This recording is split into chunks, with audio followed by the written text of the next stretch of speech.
예, 오늘 보실 말씀은 에스겔 31장 1절에서 18절입니다. 31장을 좀 다 보려고 합니다.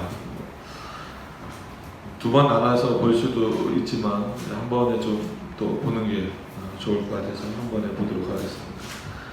1198페이지 혹은 1199페이지 이쯤에 있습니다. 제가 봉독해 드리도록 하겠습니다. 제 11년 3월 초 1일에 여호와의 말씀이 내게 임하여 가라사대 인자야 너는 애굽왕 바로와 그 무리에게 이르기를 내 큰 위엄을 네게 비하랴. 볼지어다 아수르 사람은 가지가 아름답고 그들은 삼림의 그늘 같으며 키가 높고 꼭대기가 구름에 닿은 레바논 백향목이었느니라. 물들이 그것을 기르며 깊은 물이 그것을 자라게 하며 강들이 그 기름진 곳을 둘러 흐르며 보의 물이 들의 모든 나무에까지 미치매 그 나무가 물이 많으므로 키가 들의 모든 나무보다 높으며 굵은 가지가 번성하며 가는 가지가 길게 빼어났고 공중의 모든 새가 그 큰 가지에 깃들이며 들의 모든 짐승이 그 가는 가지 밑에 새끼를 낳으며 모든 큰 나라가 그 그늘 아래에 거하였었느니라. 그 뿌리가 큰 물가에 있으므로 그 나무가 크고 가지가 길어 모양이 아름다우며 하나님의 동산의 백향목이 능히 그를 가리우지 못하며 잣나무가 그 굵은 가지만 못하며 단풍나무가 그 가는 가지만 못하며 하나님의 동산 아무 나무도 그 아름다운 모양과 같이 못하였노라. 내가 그 가지로 많게 하여 모양이 아름답게 하였더니 하나님의 동산 에덴에 있는 모든 나무가 다 투기하였느니라. 그러므로 나 주 여호와가 말하노라. 그의 키가 높고 꼭대기가 구름에 닿아서 높이 빼어났으므로 마음이 교만하였은즉 내가 열국의 능한 자의 손에 붙일지라. 그가 임의로 대접할 것은 내가 그의 악을 인하여 쫓아내었음이니라. 열국의 강포한 다른 민족이 그를 찍어 버렸으므로 그 가는 가지가 산의 모든 골짜기에 떨어졌고 그 굵은 가지가 그 땅 모든 물가에 꺾여졌으며 세상 모든 백성이 그를 버리고 그 그늘 아래서 떠나며 공중의 모든 새가 그 넘어진 나무에 거하며 들의 모든 짐승이 그 가지에 있느니라. 이는 물가에 있는 모든 나무가 키가 높다고 교만치 못하게 하며 그 꼭대기로 구름에 닿지 못하게 하며 또 물 대임을 받는 능한 자로 스스로 높아 서지 못하게 하느니 그들을 다 죽는 데에 붙여서 인생 중 구덩이로 내려가는 자와 함께 지하로 내려가게 하였음이니라. 나 주 여호와가 말하노라. 내가 음부에 내려가는 날에 내가 그를 위하여 애곡하게 하며 깊은 바다를 덮으며 모든 강은 쉬게 하며 큰 물을 그치게 하고 레바논으로 그들을 위하여 애곡하게 하며 들의 모든 나무로 그로 인하여 쇠잔하게 하였느니라. 내가 그로 구덩이에 내려가는 자와 함께 음부에 떨어뜨렸던 때에 열국으로 그 떨어지는 소리를 인하여 진동하게 하였고 물 대임을 받은 에덴의 모든 나무 곧 레바논의 뛰어나고 아름다운 나무들로 지하에 위로를 받게 하였느니라. 그러나 그들로 그와 함께 음부에 내려갈 때에 사륙을 당한 자에게 이르렀나니 그들은 옛적에 그의 판이 된 자요 열국 중에서 그늘 아래 거하였던 자니라. 너희 영화와 광대함이 에덴 모든 나무 중에 어떤 것과 같은 것 그러나 내가 에덴 나무와 함께 지하에 내려갈 것이요 거기서 할례를 받지 못하고 칼에 살육당한 자 중에 누우리라. 이들은 바로와 그 모든 군대니라. 나 주 여호와의 말이니라 하라. 네. 우리 기도하시고 말씀 나누도록 하겠습니다.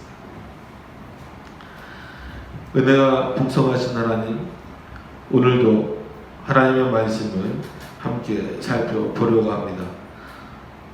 하나님께서 오늘 말씀을 통하여서 이 내용들을 확인하면서 하나님의 뜻이 무엇인지 심지어 에덴의 이방을 비유하시는 이유가 무엇인지를 확인하면서 우리가 그렇게 말씀하신 하나님의 뜻이 무엇인가를 깨달을 때 다시 한 번 더 우리의 모습을 돌아볼 수 있고 또 돌아봐야 하며 우리가 또 어떻게 살아나가야 될까의 방향성까지 있다라고 하는 것을 확인할 수 있는 그런 시간들이 되어질 수 있도록 역사하여 주시옵소서. 모든 것 주님께 의지하며 예수님의 이름으로 기도드립니다. 네.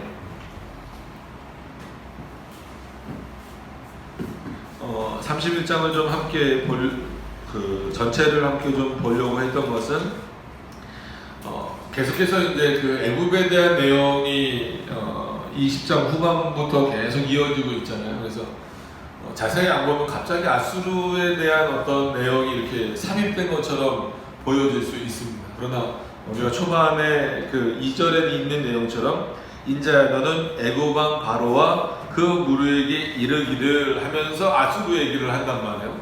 그리고 마지막에도 아수르가 멸망당하는데 그 모습이 마치 누구와 같다? 이들은 바로와 그 모든 군대니라. 그래서 결국은 바로에 대한, 즉 애굽에 대한 경고인데 그 경고를 어디다 예를 들냐면 그냥 뭐 이렇게 뭐 다른 것에 비유를 두는 게 아니라 실질적으로 그 시대에 애굽이 그 융성했던 그 시대에 또 다른 강대한 나라였던 아수르라고 하는 그 나라를 비유로 들어서 하는 거예요. 그런데 바로가 듣고 있기 때문에 그 아수르가 강대한 나라라고 하는 것을 바로는 이미 알고 있단 말이에요. 그래서 아수르가 너희처럼 강대한 나라인데 교만해져서 무너졌다. 물론 그게 핵심이긴 해요. 그러나 그 비유 중에 애굽에게는 되게 잘 들지 않으셨던 비유를 아수르에게 지금 비유로 드는데 어떤 내용입니까? 우리가 지금 본문을 미리 읽었기 때문에 알 수 있는 것처럼 에덴 동산과 비유를 해요. 근데 비유를 해서 상대적으로 아수르가 못하다, 이게 우리의 일반적인 상식이어야 되잖아요. 그러니까 이거는 뭐 그리스도인들도 그렇고 하나님에 대해서 잘 모르고 믿지 않는 바로라고 할지라도 이스라엘에게 있어서는 하나님이 최고 신이라고 하고, 그러니까 바로의 입장에서 생각을 하는 겁니다. 애굽의 입장에서 볼 때 이스라엘에게 있어서는 하나님이 최고 신이라고 하고, 또 그 하나님이 이 세상을 만들었다라고 하고, 또 그 만들었던 것이 에덴 동산이라고 하는데, 그러면 그 에덴 동산에 있었던 것이 가장 좋아야 되는데, 지금 오늘 말씀의 내용은 우리가 쭉 읽어봤지만 뭐예요? 아수르가 가지고 있었던 게 에덴보다 더 좋았다라는 거예요. 그러니까 이런 비유를 들었다라는 것에 있어서 어떤 면에서는 우리도 이렇게까지 아수르를 좀 좋게 비유를 할 수 있는가라는 생각이 들 수도 있지만, 여러분들도 한번 생각해 보시면 이 예를 듣고 있는 바로 그리고 애굽 사람들에게 있어서는 더 좀 충격적일 수 있다라는 거예요. 우리 애굽이 저 아수르보다 더 강하다라고 생각을 하고 더 좋다라고 생각을 하는데, 어찌됐건 간에 에스겔의 평가 그리고 이스라엘의 평가, 뭐 더 나아가서는 하나님, 뭐 궁극적으로 하나님이지만 이제 애굽의 관점으로 봤을 때 저들의 신이 평가하는 내용으로 봤을 때 우리 애굽보다 아수르가 더 좋게 평가를 하고 있다라는 거예요. 그것은 기분 나쁠 수도 있지만, 근데 문제는 뭐냐면 그렇게 좋게 평가받았던 아수르도 멸망당한다는 거예요. 그럼 어떤 면에서 좋게 평가받았냐면 눈에 보이는 면에서 에덴보다 더 낫다라는 거예요. 에덴 동산보다 더 낫다. 에덴 동산에 있었던 나무나 이런 것보다 더 낫다라는 거예요. 그런데 왜 그렇게 좋게 평가받았던, 이걸 뭐 좋게 평가했다라고 일단은 그렇게 표현을 해야 되겠죠? 그랬던 아수르가 왜 무너졌을까? 왜 그럼 그 아수르가 무너지는 내용을 바로와 애굽에게 들려줬을까? 이게 이제 오늘 말씀의 핵심적인 내용이 되겠죠. 자, 이런 어떤 내용들을 가지고서 오늘 본문으로 좀 들어가서 보시겠습니다. 그래서 1절에 보면 제11년 3월 초일이래. 그래서 이거는 뭐 역사학자들이 대부분 이제 예루살렘이 멸망하기 보통 한 달 전 이내로 보고 있습니다. 그래서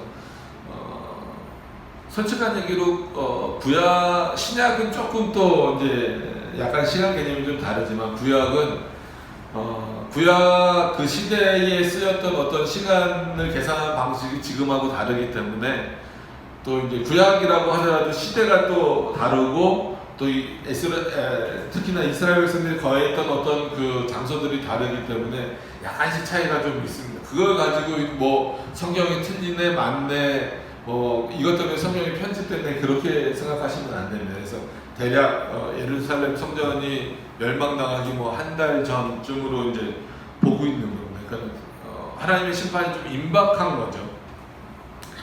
그랬을 때 이제 뭐라고 말씀하시냐면 에스겔을 통하여서 너는 애굽 왕 바로와 그 무리에게 이르기를 내 큰 어미를 네게 비하여. 그러니까 이 표현은 뭐겠어요? 애굽 스스로도 야 우리보다 강대한 나라가 누가 있냐라는 거예요. 그러니까 엄청난 자부심이죠. 그러니까 애굽을 생각해 보면 그런 자부심을 안 가질 수가 없어요. 그죠? 그러니까 뭐 지금으로 비유하면 러시아가 셉니까? 미국이 셉니까? 다 자기네들이 세다 그럴 거 아니에요. 러시아는 러시아가 세다 그럴 거고 미국은 미국이 세다 그럴 거고. 그러니까 그 자존심 하나로 먹고 사는 나라들이잖아요. 그러니까 애국도 마찬가지인 거예요. 그런데 아수르랑 비교를 당한다? 그러니까 애국 입장에서는 굉장히 기분이 나쁜 거예요. 그러니까 미국도 소련 그러면 옛날 사람이라는데 러시아랑 비교 당하면 기분 나쁘잖아요. 싫든 좋든 기분이 나쁜 거예요. 러시아도 마찬가지로 미국이랑 비교 당하면 기분 나쁜 거예요. 그게 보통 이제 경제력은 안 되니까 군사력으로 비교했을 때. 그러니까 이 당시도 애국과 아수르는 약간 그런 관계란 말이에요. 그래서 그렇게 말한 거죠. 내 큰 위엄을 네게 비하냐. 근데 한번 봐라. 아수르가 어떤 나라냐면 3절에 볼지어다 아수르 사람은 가지가 아름답고 그늘은 산림의 그늘 같으며 키가 높고 꼭대기가 구름에 닿은 레바논 백향목이었다. 보통 그 백향목도 좋은 나무 중에 하나잖아요. 여러 뭐 단풍나무도 나오고 여러 나무들이 나오지만 백향목 그러면 대표적으로 에덴 동산에서도 아름다운 나무였고 그 다음에 성전을 지을 때도 꼭 사용되었던 그런 나무들이잖아요. 특히나 레바논 지역에서 나왔다라고 하는 그 의미는 이거는 뭐 이제 지리학자들의 주장이지만 어느 정도 신빙성은 좀 있어요. 어차피 에덴 동산이 뭐 지구 밖에 있었다 이렇게 생각할 수는 없잖아요. 에덴 동산은 지구 안에 분명히 있었단 말이에요. 그게 이제 보편적인 땅이 타락 이후에 된 거죠. 그게 이제 어느 지역이냐라고 했을 때 뭐 아시죠? 그 4대 강, 뭐 유프라테스 강, 뭐 이런 강들 사이를 끼고 있었다라고 이제 보통 알려져 있는데 그 지역이 이제 구약시대 쪽으로 보면 어떤 지역이냐라고 했을 때는 레바논. 지금 레바논하고는 좀 다릅니다. 지금도 레바논이라는 나라가 있잖아요. 지금하고는 좀 다르지만 구약시대의 그 레바논 지역이 에덴 동산이 있었던 지역일 것이다 라고 많이 해요. 그래서 백향목이 여러 지역에서 많이 났지만 특히나 어느 지역의 백향목이 좋다는 거예요? 레바논의 백향목이 좋다는 거예요. 그래서 이거는 실제이기도 하면서 비유적으로도 참 이 국가는 아니면 개인적으로도 저 사람은 레바논의 백향목과 같다 그러면 굉장한 칭찬입니다. 그리고 만약에 그거를 국가에 대입하면 저 국가는 그렇게 아주 보기에도 화려하고 상당히 훌륭하고 뭐 경제적이고 군사적이고 이런 문화적이고 이런 모든 면에서 뛰어난 나라, 개인적으로 말해도 아주 뛰어난 인물 이렇게 비유될 수 있는 겁니다. 그래서 구름에 닿은 백향목이었고, 그러니까 솔직히 아무리 나무가 높이 올라가도 구름에 닿을 수는 없잖아요. 그러니까 그만큼 그 아수르가 갖고 있는 이 내용들이 훌륭하다라는 거예요. 그리고 산림의 그늘이 졌다라고 했을 때에는 어쨌거나 구약의 배경이 되는 지역은 사막도 많은 지역이란 말이에요. 근데 산림이 우거져 있어서 그늘이 있다라고 하면 얼마나 시원합니까? 그러니까 여름에도 우리가 뭐 어디를 놀러 간다 했을 때에도 그 떼한볕에 있다가 같은 날씨인데도 나무 그늘 밑에만 들어가도 좀 시원하잖아요. 근데 그 큰 그늘이 덮여서 그 아래서 쉬고 그 햇빛을 가려울 수 있고 그 더운 것을 해결할 수 있는 그런 차원이라면 자연적이고 지리적인 입장에서도 아수르가 굉장히 훌륭한 곳이다라는 거예요. 그러니까 이것만 볼 때 애굽은 그렇게 마음에 들지 않겠죠. 그러면서 자 물들이 그것을 기르며 참 표현이 시적이면서도 멋있잖아요. 그러면 우리가 보통 사막을 다닐 때 뭘 찾아요? 오아시스를 찾잖아요. 사람이 물 없이 못 살잖아요. 사람뿐만이 아니라 이 세상에 존재하는 모든 생명체들은 물 없이는 존재할 수가 없어요. 그러면 이렇게 아수르에 있는 뭐 나무라든지 모든 자연 환경이라든지 사람이라든지 이런 사람들이 부유하게 될 수 있었던 이유는 물이 그들을 길렀기 때문이라는 거예요. 또 깊은 물이 그것을 자라게 하며, 그러니까 그러니까 얕은 물이 아니라 그 깊은 물이라는 의미는 어떤 물이겠어요? 끊임없이 나오는 물이죠. 그 물 때문에 고민하지 않는 것. 요즘에도 물 부족 국가 많이 얘기하지만 그만큼 물이 중요하잖아요. 하면 강들이 그 심긴 곳을 둘러 흐르며 보의 물이 들의 모든 나무에 미치네. 나는 엄청나게 좋은 지리적 요건도 갖추고 있고 실제로 거기로부터 엄청난 유익을 얻고 있는 거죠. 그 나무가 물이 많으므로 키가 들의 모든 나무보다 높으며 굵은 가지가 번성합니다. 그러니까 영양가를 쭉쭉 흡수할 수 있으니까 다른 곳에 비교해서 얼마나 크고 화려하게 잘 자랐겠어요. 그 가지가 번성하면 가는 가지가 길게 펴어났고 그렇기 때문에 당연히 뭐가 모여들 수밖에 없습니까? 공중의 모든 새가 그 큰 가지에 깃들여도 다 살 수 있고 그렇다는 거예요. 또 들의 모든 짐승이 거기로 몰려오겠죠. 그럴 수밖에 없죠. 또 그 가지 밑에는 새끼를 낳았으며 모든 큰 나라가 결국은 이게 뭐예요? 앞에가 실제이기도 하고 비유이기도 한 게 새가 모여들고 짐승이 모여들어도 감당할 수 있는 나라가 됐다는 거예요. 아수르. 그렇기 때문에 이 아수르의 어떤 지리적이고 뭐 그런 환경적인 요인으로 인하여서 많은 나라들이 누구를 바라볼 수밖에 없게 만드셨다는 거예요. 아수르를 바라볼 수밖에. 그러니까 당연히 그렇게 풍요함을 가지고 있다 보니까 다른 나라들에게 심지어 뭐 물도 줄 수 있고 아니면 여러 가지 재화들, 그러니까 뭐 이제 물건들도 줄 수 있는 어떤 그런 상태잖아요. 그러면 그때는 뭐 돈을 받는다라기보다도 어떤 뭐 아수르가 또 필요한 것들을 받고 뭐 이러다 보면 아수르는 점점 더 강대해질 수밖에 없는 거죠. 그러면 다른 나라를 마치 이렇게 거느리는 것처럼 될 수밖에 없는 상태다라고 하는 거예요.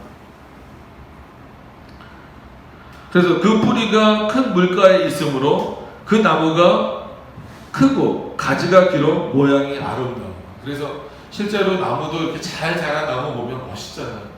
그래서 뭐 이렇게 집에 이렇게 나무를 심는 사람들이나 아니면 정원이 엄청 뭐 우리나라는 그렇지 않지만 외국이나 이런 데 가서 집이 큰 집들 보면 나무도 심고 그러잖아요.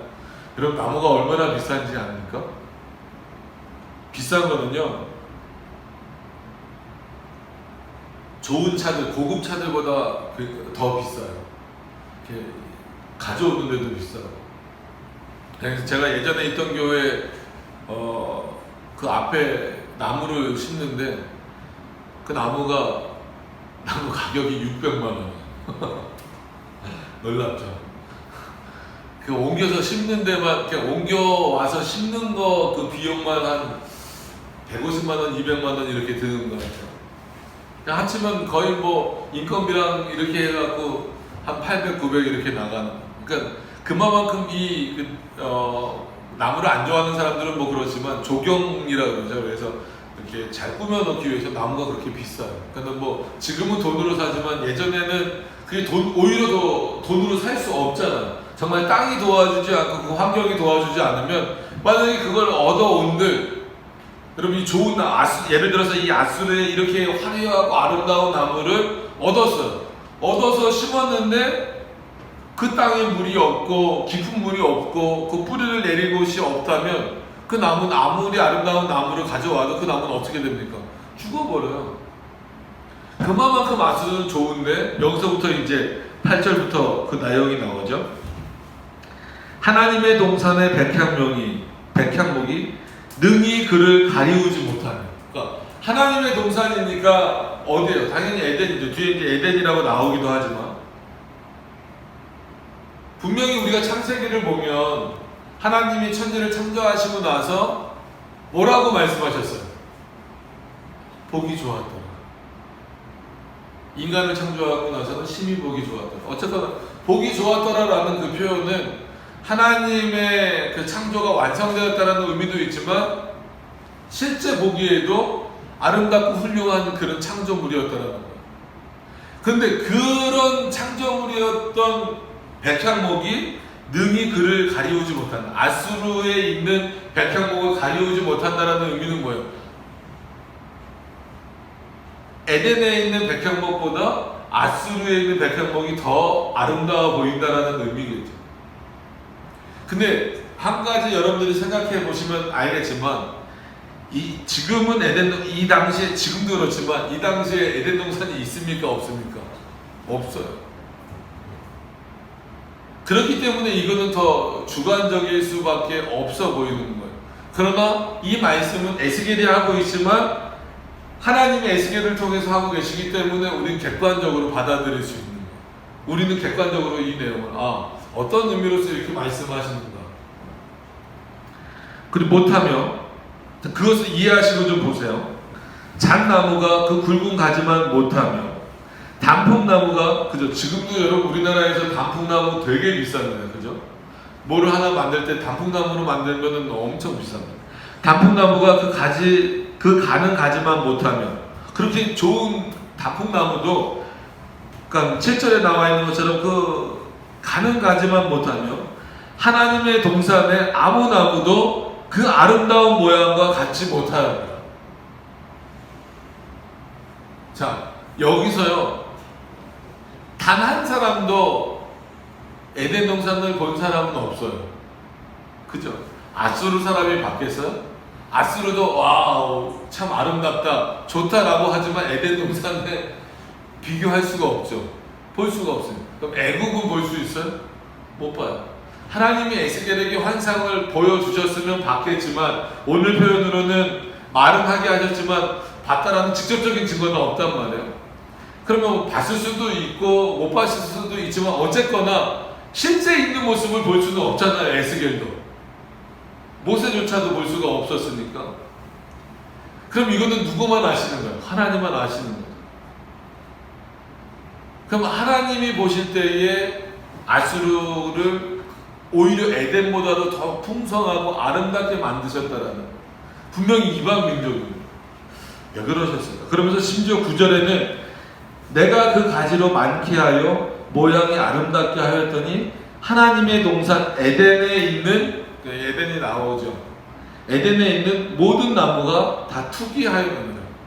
그러면 실제로 투기할 수는 없죠, 그죠? 에덴 동산은 이미 이 당시에는 없어졌으니까. 그러나 상대적으로 비교하실 수 있는 분은 누구밖에 없어요. 하나님밖에 안 계시잖아요. 근데 그만큼 본인이 창조하셨던 에덴의 그 풍성함보다 아수르의 풍성함을 더 풍성하게 하셔서 마치 인격화 시키신 거죠. 그래서 에덴에 있는 그 나무들이 아수르에 있는 나무들을 투기할 정도, 시기할 정도로 아수르를 풍성케 하셨다라는 거예요.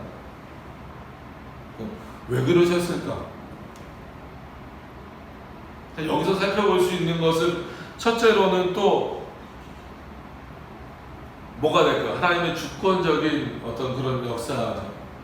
이방 민족도 하나님께서 이렇게 세우실 수 있구나, 높이실 수 있습니다. 심지어 누구보다도 더 아름답게 보여지게, 이건 보여지기니까 여기서 잘 이해하셔야 될 것은, 실제로 보여지는 모습으로 아수르의 나무들이 더 에덴보다 풍성하다라고 해서 아수르 지역이 에덴보다 좋다라고 말해서는 안 된다라는 거죠. 눈에 보이는 어떤 그런 차원, 비유적인 차원으로서 내가 아수르에게 이렇게 복을 내려줬다라는 거예요. 이게 하나님의 주권적인 역사예요. 그럼 이런 복을 받은 아수르가 하나님 앞에서 뭘 잘한 게 있냐는 거예요. 잘한 거 없다라는 거예요. 이거는 하나님이 이스라엘을 택하신 것과 어떤 면에서는 비슷할 수 있어요. 이스라엘이 착각한단 말이에요. 뭘 착각해요? 자기네들이 좀 더 뛰어나겠지. 내가 그래도 저 다른 민족보다는 뛰어나니까 뭔가 좀 좋은 게 있고 다른 게 있으니까 하나님이 나를 택하셨겠지라고 생각하는 경우가 많아요. 그건 지금도 마찬가지예요. 그래서 가장 좋은 신학인 우리 개혁신학을 하는 우리들도 어떤 면에서는 좀 조심해야 될 부분들이 그거예요. 내가 개혁신학을 하니까, 내가 개혁교회를 다니니까 하나님이 나를 택하셨겠지. 아니란 말이에요. 하나님이 먼저 우리를 택하여 주셨고, 또 우리로 하여금 별로 다른 사람들이 관심 없어하는 개혁신학을 맛보게 하신 게 그 순서가 맞는 거란 말이에요. 근데 이스라엘도 착각하는 거예요. 우리가 뭔가 좀 뛰어난 게 있으니까 하나님이 우리를 먼저 택하셨겠지. 아니란 말이에요. 하나님이 늘 말씀하시는 거예요. 너희가 뛰어나서 너희를 택한 게 아니다라는 거예요. 마찬가지 아수르는 이방 민족, 바로도 즉 애굽도 이방 민족이고 아수르도 얼마나 그 하나님 앞에서 죄를 많이 범하고 우상 덩어리 이 나라입니다. 근데 그 나라를 마치 에덴보다 더 좋아 보이는 나라로 만드신 이유가 뭘까라는 거예요. 그런 부유함과, 두 번째로는 그런 부유함과 풍성함을 하나님이 주셨다라고 하는 것을 인식하지 못한다는 거예요. 인식하지 못한 결과는 그것을 누리고 그것을 사용할 줄은 아는데 그게 어디로부터 온 건지는 잘 몰라요. 그래서 역사상 부유함을 많이 누린 나라들을 보세요. 그걸 다 누려요. 근데 결국 그것을 누리는 것 때문에 망하잖아요. 로마가 망한 이유도 어디에 있습니까? 너무 부유했기 때문이에요. 많은 나라들이 그렇습니다. 중국도 무너질 때 보면 너무 부유했기 때문에 그래요.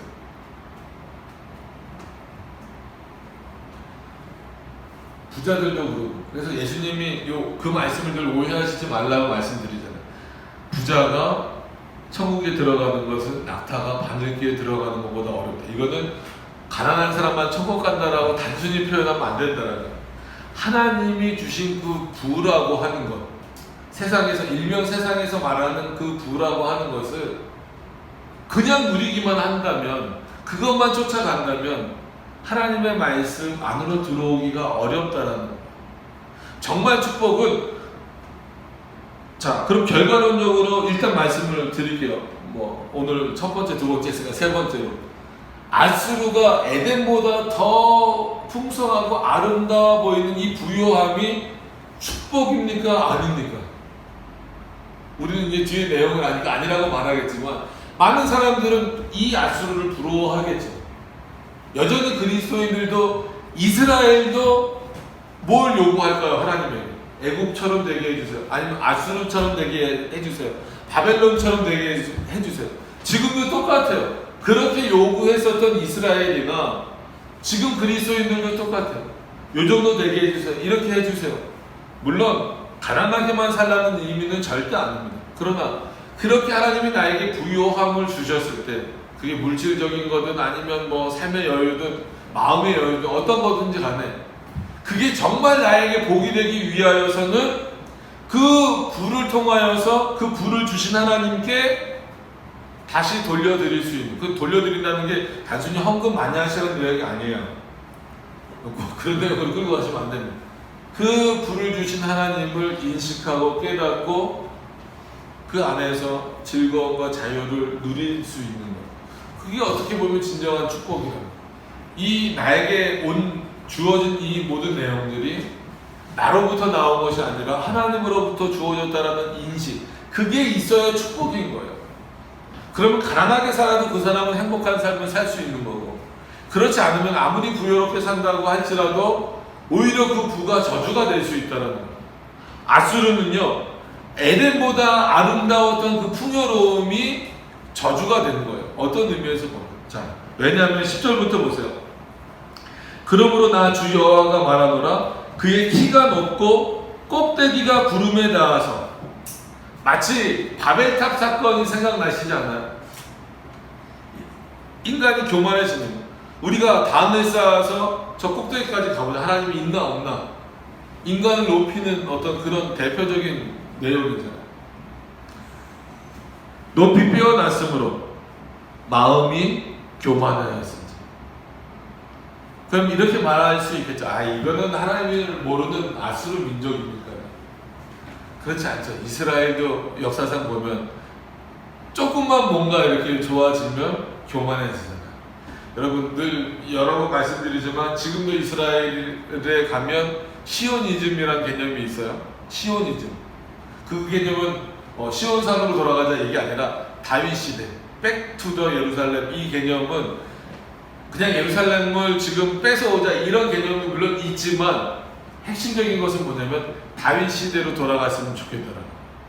근데 성경을 좀 이렇게 쭉 읽어보시거나 하면 아시겠지만, 물론 솔로몬 시대도 있었지만 이스라엘이 가장 풍요로웠고, 그러니까 경제적인 것도 그렇고 군사적으로도 강대했고 감히 어느 나라도 쳐다보지 못했던 그 시기는 어떤 시기였을까요?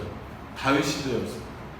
그때만큼 진짜 이스라엘이 안전하고 평안하게 살았던 시대는 없습니다.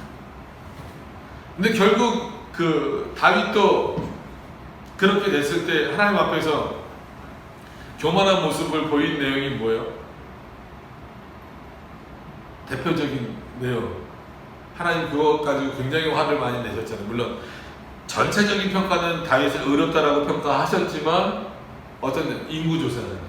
그 인구조사의 핵심적인 내용은 뭐예요? 지금처럼 몇 명 산다 이게 중요한 게 아니라 그 당시 인구조사는 뭐예요? 내가 군대로 쓸 수 있는 자가 얼마인가를 확인하는 거예요. 왜냐하면 어린아이도 인원수로 안 쳤고 여인들도 인원수로 안 쳤어요. 남자라 할지라도 군사로 싸울 수 있는 나이가 되지 않으면 한마디로 사람으로 치지 않는 어떤 그런 시대에 인구조사를 한다는 의미는 뭐예요? 내가 군대가 얼마나 된다라고 하는 것을 스스로 확인하고 싶어하는 마음이 누구에게도 있는 거예요. 다윗에게도 있는 거예요. 이게 인간의 어떤 본성적인 거죠. 참 그걸 깨기가 그렇게 쉽지 않아요. 그래서 하나님이 하지 말라고 하잖아요. 근데도 다윗은 결국 그거 합니까 안 합니까? 하잖아요. 그 결과가 다윗 시대에 바로 오진 않았지만 솔로몬 이후 시대에 이스라엘이 멸망당하는 원인 중에 하나가 됩니다. 그게 얼마나 교만합니까? 그러면서 하나님이 왜 인구조사를 하는 게 교만하다라는 거예요. 그러니까 여러분들이 잘 생각해 보세요. 내가 이스라엘의 왕이고 어쨌거나 태평성대를 누리고 있어도 옆에 주변 국가들을 의식 안 할 수 없는데, 그러면 왕으로서 당연히 군대가 얼마인가 알아야 되고, 또 군사로 쓸 수 있고 훈련할 수 있는 사람들이 얼마인가를 확인하는 게 이게 뭐가 잘못된가, 당연한 일 아닌가라고 생각할 수 있지만, 하나님은 다윗에게 늘 말씀하신 게 뭐예요? 너가 이렇게 강대한 나라의 왕이 된 것, 즉 이스라엘의 왕이 된 것은 누구 때문이라? 나 때문이다. 그러면은 뭐 다윗 얘기가 이왕 나왔으니까 조금 더 해보면, 다윗이 왕이 되는 과정에서 골리앗을 이겼잖아요. 여러분 솔직한 얘기로 다윗이 골리앗을 이길 수 있습니까? 없잖아요. 물맷돌을 아주 잘 정확하게 던져서 여기 맞춰서 그걸 가지고 또 물맷돌을 3개 가져나갔다고 믿음, 소망, 사랑을 가져나갔대요. 이게 알레고리카란 해석입니다. 그죠? 그래서 첫 번째 돌은 믿음이고, 두 번째 돌은 사랑이고, 세 번째 돌은 소망이라고. 연결도 잘해요. 대단한, 그런 머리는 어디서 나오는지 참 모르겠어요. 절대 그런 거에, 뭐 여기 계신 분들은 그렇게 생각하지는 않겠지만, 여러분, 솔직한 얘기로 다윗이 뭐 많이 던져봤을 수도 있어요. 왜냐면 양을 치는 역이었으니까, 뭐 들짐승도 오고 그러면 내쫓아야 되니까, 뭐 막대기 하면 어떻게 하겠어요? 그러니까 돌을 많이 던져봤을 수는 있는데, 그래도 그 골리앗 앞에 서갖고 한 번에 죽이지 않으면 다윗이 죽어요. 그럼 다윗의 힘만으로는 될 수 없습니다. 솔직한 얘기. 하나님의 은혜잖아요. 그럼 너가 처음부터 너의 삶을 생각해 보아라. 너가 목자가 된 것도 그렇고, 너의 형들을 제쳐두고 내가 너를 왕으로 택한 것도 그렇고, 너가 골리앗 앞에 나가는 담대함을 준 것도 나고, 나가서 그 골리앗을 쓰러뜨린 것도 너가 돌맷돌을 던진 거지만 내 역사고, 그것으로 인해서 다윗이 쫓겨다니잖아요. 그죠? 사울 왕의 미움을 당해서. 그럼 그 가운데에서 살려주신 이도 다윗이 잘 숨었기 때문이에요? 아니죠. 하나님 때문이잖아요. 그렇게 지금까지 왔다면, 그 은혜를 너가 안다면 특별히 군대를 살 이유가 너에게는 있다 없다? 없다라는 거예요. 왜냐면 만약에 또 전쟁이 나더라도, 그때는 뭐 끊임없이 전쟁이 나서 우리아도 죽여버렸잖아요.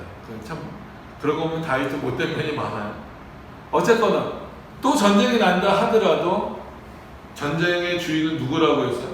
하나님인데, 너를 지키는 나인데 너가 그 군대를 셀 이유가 뭐가 있느냐. 그리고 군대를 세는 그 순간부터는 누구를 의지하게 돼? 아무리 다윗이 하나님을 잘 섬기는 인물이라고 하더라도 비교가 되죠. 옆에 나라는 기병이 이만큼이 되더라, 철병거가 이만큼이 되더라. 근데 우리는 이만큼이다. 그럼 우리가 어떻게 하면 이길 수 있을까? 이렇게 나가는 그 생각 속에서 누가 지워져 버리는 거예요. 여태까지 그 다윗을 인도하셨던 하나님이 지워져 버리는 거예요. 그게 하나님이 보시기에는 뭐라는 거예요? 교만함이라는 거예요. 여러분, 이거는 오늘은 이 아수르의 교만을 말씀드리면서 우리가 어떻게 교만해질 수 있는가를 생각해 보면 그리스도인들도 마찬가지예요. 하나님이 저와 여러분들에게 뭔가를 많이 허락하실 수 있어요. 그러면 그때부터 뭔가 계산하기 시작할 수 있는 겁니다. 그러면 저를 예를 들어 보면 이렇게 그 개척교회 목사가 됐는데 만약에 막 성도들이 몰려와서 그럴 수 있을까요? 개척교회 그러기 쉽지 않아요. 막 몰려와서 200명, 300명 됐다고 해봅시다.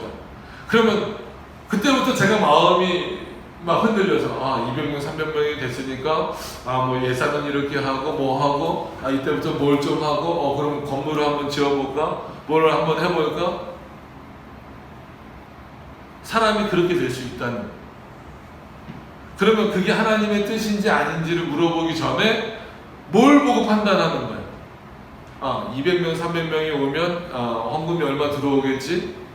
그러면 이 정도 들어올 거니까 어느 정도 건물을 살 수 있겠지? 공사를 어떻게 하면 되겠지? 한마디로 인간적인 계산기 두드리기 시작한다는 거예요.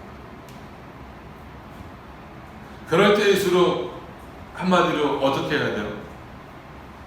그렇게 인도하신 하나님 앞에 더 겸손해져야 되는 게 그리스도인들의 모습이에요. 여러분, 하나님이 여러분들에게 뭔가를 많이 주실 때 물론 감사하셔야 돼요. 의심하시면 안 되고 감사하셔야 돼요. 그러나 더 나아가서는 그렇기 때문에 그것을 주신 자 앞에 겸손하셔야 돼요. 오늘 어쨌거나 본문으로 돌아오셔서 아수르는 그러지 못했어요. 그 하늘에 닿는 그것 때문에 마음이 빼앗겨서 교만해졌어요. 그래서 11절에 내가 열국의 능한 자의 손에 붙일지라 그가 임의로 대접할 것은 내가 그의 악을 인하여 쫓아내었습니다. 내가 그 아수르를 가만두지 않겠다는 에덴 동산보다 비유입니다. 비유적으로 볼 때 에덴 동산보다 더 화려했던 아수르지만 그 교만함을 내가 보지 않겠다. 두고 보지 않겠다. 그가 나를 알든 모르든 그 상관없다는 12절에 보세요. 참 이 표현이 열국에 간포한 다른 민족들이 그를 찍어버리므로 악한 나라를 치실 때 또 악한 나라를 들어서 치신다는 이런 하나님의 섭리를 참 우리가 이해하기 어려워요.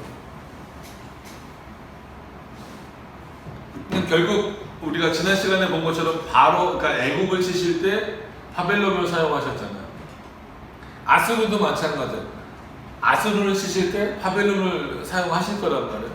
그럼 바벨론을 내버려 두시면 나중에 바벨론도 멸망당한단 말이에요. 궁극적으로 다 멸망당할 것이지만 일단 지금 아수르를 멸망시키실 때에는 열국의 다른 강포한 민족들이다. 이스라엘 너희는 그런 능력이 아직 없습니다. 그러니까 이게 그냥 눈에 보이는 현상으로서는 어떤 것과 똑같아요. 강한 자들끼리 서로 물고 물리는, 뜯고 뜯기는, 마치 호랑이와 사자가 이렇게 서로 싸우듯이 둘은 안 싸운다고 하지만 하여튼 싸우는 것처럼. 그럼 서로 강하잖아요.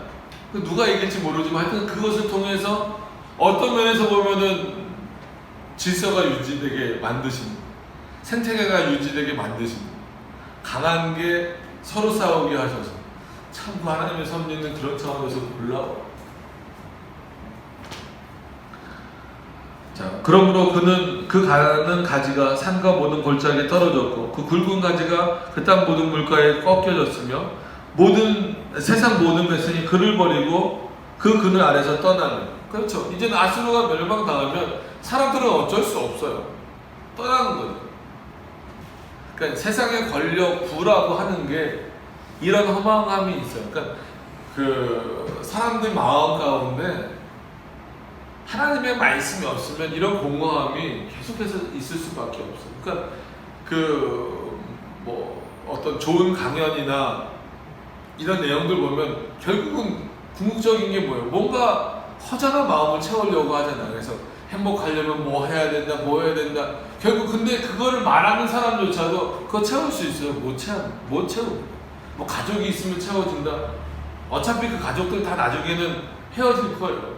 죽을 거란 말이에요. 좀 너무 극단적인 표현이지만 그렇잖아요. 어떻게 채울 겁니까? 돈으로 채워집니까? 뭐 돈으로도 일정 기간 채워질 수 있고, 가족으로도 일정 기간 채워질 수 있고, 심지어 아내, 남편으로서도 채워질 수 있고, 자녀들로서도 채워질 수 있어요. 근데 그건 일정 기간이지 완벽하게 채울 수는 없어요. 그렇기 때문에 사람들은 이런 방식으로 뭔가 있는 곳에 찾아가지만 그게 없어지면 떠나요. 이게 자연스러운 일이에요. 은퇴 이후에 그런 일들이 벌어지면 내가 왜 이렇게 됐나 이 생각부터 하는 거예요. 그러면서 그 공허함을 채워나가지 못하는 거예요. 그럼 그거를 채울 수 있는 방법은 세상에서는 전혀 없어요. 어떤 걸로 여러분 채울 수 있습니까? 못 채웁니다. 하나님의 말씀 이외에는 안 돼요. 떠나가는 게 당연한 거예요. 자, 내용을 좀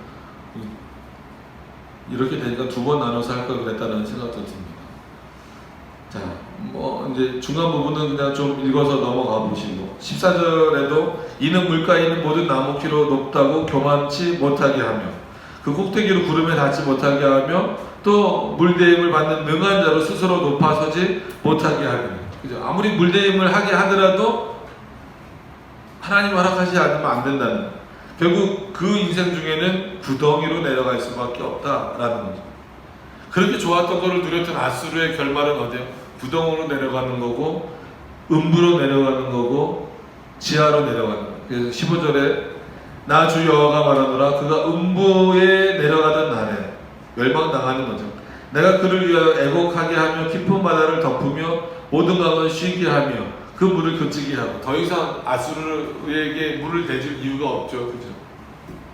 레바논으로 그를 위하여 애곡하게 하며 들의 모든 나무로 그로 인하여 쇠잔하게 하였느니라. 하나님이 하시면 그렇게 에덴보다 더 아름다웠던 누구도, 아수르도 이렇게 될 수밖에 없다는 거예요. 그러니까 이게 인정되느냐는 거예요. 바로 너에게 이 말씀이 인정되느냐는 거예요. 더 나아가서 이스라엘에게 이 말씀이 인정되느냐, 에스겔 너는 인정하느냐. 저와 여러분들도 마찬가지입니다. 이 말씀이 인정되느냐. 내가 그 구덩이로 내려가는 자와 함께 음부에 떨어뜨리던 때에 열국으로 그 떨어뜨리는 소리를 인하여 진동하게 하였고 물대임을 받은 에덴의 모든 나무 곧 레바논의 뛰어나고 아름다운 나무들로 지하에서 유로를 받게 하였느니라. 이미 없어졌어요. 여기 그래서 이제 에덴의 모든 나무 곧 레바논의 뛰어나고 아름다운 나무. 그렇기 때문에 에덴이 있었던 지역이 어디였을 것이다, 레바논이었을 것이다 라는 게 이제 나오는 거죠. 그러나 그들도 그와 함께 음부에 내려 칼에 살육을 당한 자에게 이르렀나니 그들은 옛적에 그의 팔이 된 자예요. 그러니까 결국은 아수르를 도왔던 자들, 아수르와 함께 했던 자들은 다 어디 갔다라는 거예요? 음부에 내려갔다라는 거예요. 아무리 그들이 화려함을 이 땅에서 누렸다 할지라도 그들의 결국은 어디예요? 음부예요. 지하라는 거예요.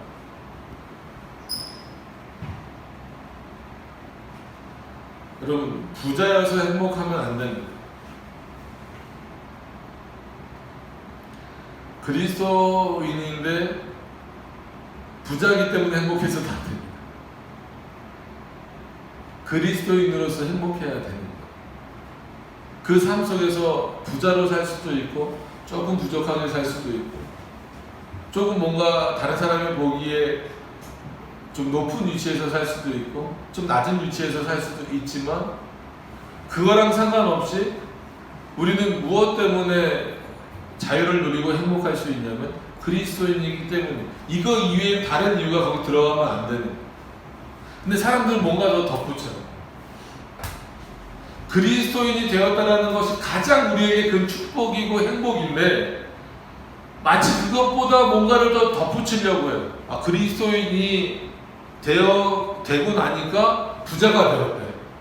그리스도인이 되고 나니까 건강이 좋아졌대. 그리스도인이 되고 나니까 자녀가 잘 됐대.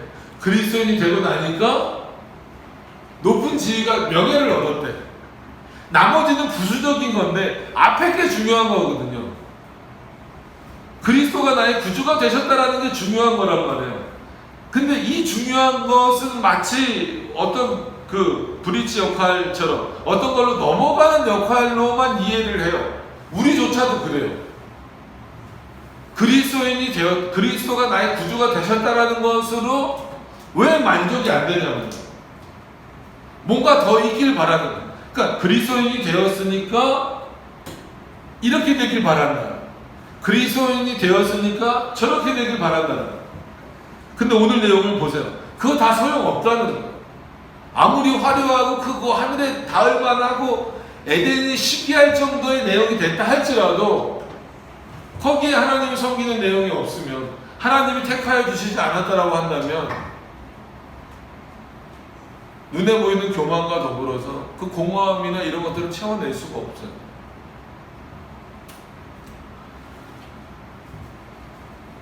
그래서 18절에 너희 영화와 광대함이,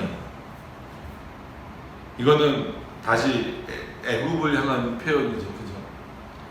아수르가 그렇게 멸망당했으니까 뭐 아수르를 어느 정도 포함한다 할지라도 이제 대상은 애굽이죠. 에덴 모든 나무 중에서, 그러니까 너희 영화와 광대함이 에덴 모든 나무 중에 어떤 것과 같은 것. 왜냐하면 이거는 이미 앞에 비유가 나왔잖아요. 에덴보다 더 좋다라는 거. 비유적인 표현이지만, 그러나 내가 에덴 나무와 함께 지하에 내려갈 것이야. 이거는 에덴이 그 지옥에 갔다라는 그런 의미가 아니라 에덴이 어떻게 됐다라는, 타락했다라는 것을 말하는 겁니다. 나무가 지옥에 갈 이유가 없잖아. 그죠? 그럼 뭐 생물도 다 지옥에 가야 되는 그런 개념이 되면 안 되고, 그럼 천국 가는 나무가 따로 있나요? 그런 건 아니잖아요. 그래서 에덴 나무와 함께 지하에 내려갈 것이요, 거기서 할례 받지 못하고, 이거 그 할례라고 하는 것은 뭐겠습니까? 언약을 상징하는 거죠. 그 언약은 뭘 상징해요? 하나님의 택하심을 상징하는 거예요. 할례 받지 못하고 칼에 살육당한 자 중에 누우리라. 이들은 바로와 그 군대니라. 너희다라.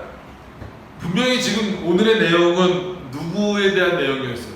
아수르에 대한 내용이었어요. 근데 궁극적으로 아수르에 대한 비유를 드신 이유는 뭐예요?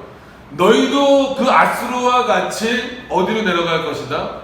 지하 음부로 내려갈 것이다. 그들과 같이 누울 것이다. 왜? 너희도 교만하다.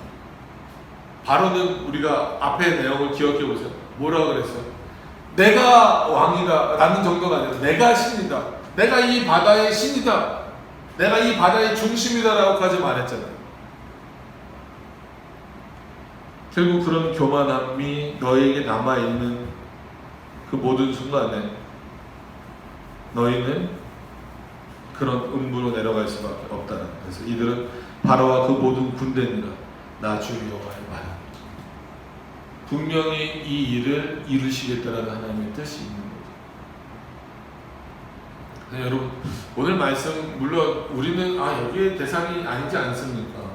우리는 뭐 바로도 아니고 아수르도 아니지 않습니까? 라고 생각하지만 그 내용을 보면 얼마든지 우리는 이 바로나 아수르처럼 보여지는 것을 구하고 그것만이 어떤 신앙의 열매처럼 생각하는 경우가 많고, 마치 그것이 주어졌을 때 교만해지는 그런 모습들이 우리 안에도 너무나 많이 있다는, 그리스도인들 안에도 너무나 많이 있다라고 하는 거예요. 그래서 많은 그리스도인들이 그리스도인이 되면 그냥 교만은 자연스럽게 없어지는 것처럼 생각하지만 그렇지 않아요.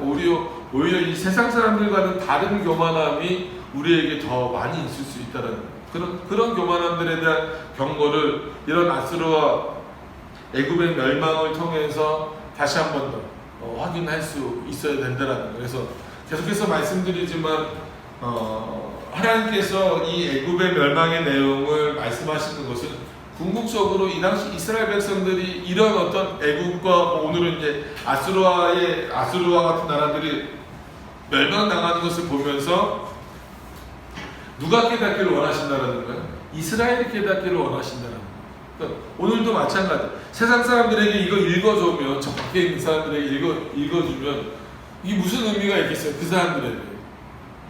근데 우리에게는 이 내용이 의미가 있는 건 뭡니까? 우리가 그리스도인이기 때문에 이 내용이 의미가 있는.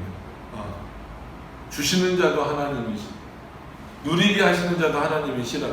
우리가 그 안에서 하나님이 주신 것 안에서 누리고 또 생활하고 하는 그 핵심에는 단순히 누리는 것, 즐거움만 있어서는 안 된다라는 거예요. 이것이 누구로부터 왔는가? 하나님이 이것을 나에게 주신 이유가 뭘까를 확인하면서 살아가는 것이 더 중요하다. 그래서 늘 그 교만함을 버리려고 애써야 되고, 우리 안에 하나님의 말씀이 또 그의 뜻이 중심으로 잡아서 살아갈 수 있어야 된다는 그 내용이 저와 여러분들에게 늘 있어야 됩니다. 우리는 음부에 갈 자들은 아니잖아요. 하나님의 나라에 들어갈 자들로서, 그럼 하나님의 나라에 들어갈 자격은 하나님이 주신 것이지만 이 땅에서 살아가야 되는 우리로서 마땅하게 그 내용이 합당하게 살아갈 수 있는 어떤 그런 삶의 내용이 보여져야 된다라고 하는 것은 그 또한 분명한 사실입니다. 그래서 다시 한 번 더 언약 백성으로서, 하나님이 택하신 그런 자들로서 하나님이 주신 것 안에서 기쁨으로 누리고 그것을 통할 사람 앞에 영광 돌리실 수 있는 여러분들이 되셨으면, 저와 여러분들이 되셨으면 좋겠습니다. 세상의 공허함 때문에 힘들어하지 마시고 하나님이 주시는 것 안에서 기쁨과 즐거움을 누리실 수 있는 우리 모든 성도님들이 되시기를 바랍니다. 기도하도록 하겠습니다.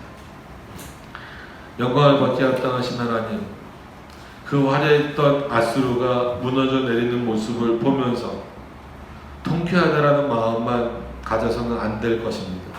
우리 또한 하나님이 많은 것들을 주셨는데 주신 것에만 그냥 좋아서 쫓아다니는 자들이 되지 않도록 인도하여 주시고, 하나님 앞에 교만한 자들이 아니라 겸손하여 줘서 하나님이 주신 것 안에서 기뻐하고 즐거워하며 만족하며 자족함을 누리며 살아갈 수 있는, 그리고 더 하나님 앞에 영광 돌려서 정말 하나님이 택하여서 하나님의 나라로 인도함 받는 자들답게 살아갈 수 있는 우리의 모습들이 다 되어질 수 있도록 인도하여 주시옵소서. 예수님의 이름으로 기도드립니다.